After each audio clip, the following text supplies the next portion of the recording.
चाची हो सुना पुष्पिंद नहबा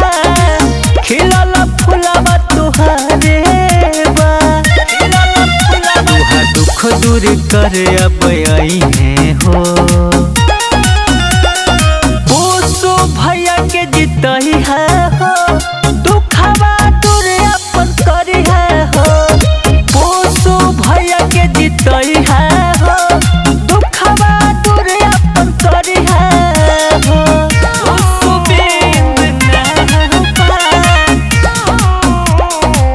खिलल फुलवा तुहारे बा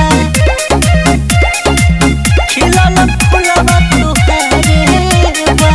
तनी सदी हो चाची दया भरसाई अपन बेटवा के विजयी बनाई अपन बेटवा के विजयी बनाई तनी सदी हो चाची दया भरसाई अपन बेटवा के विजयी बनाई तोहरा जिंदगी में कबो नया ढाल होई हो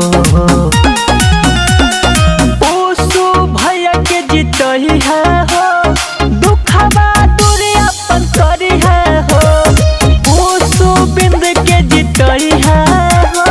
दुखवा दूर अपन करी है हो पुष्पिंद नहबा खिलल फुलवा तुहारे बा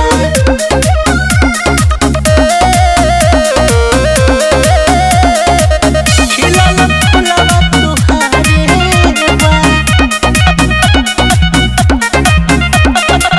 मानिला सोजित संगम के बतिया देखला चाची एक बेसुरतिया देखला चाची एक बेसुरतिया मानिला पुष्प भैया के बतिया देखला चाची एक बेसुरतिया एक बेसुरतिया नहिया के पार लगवई है हो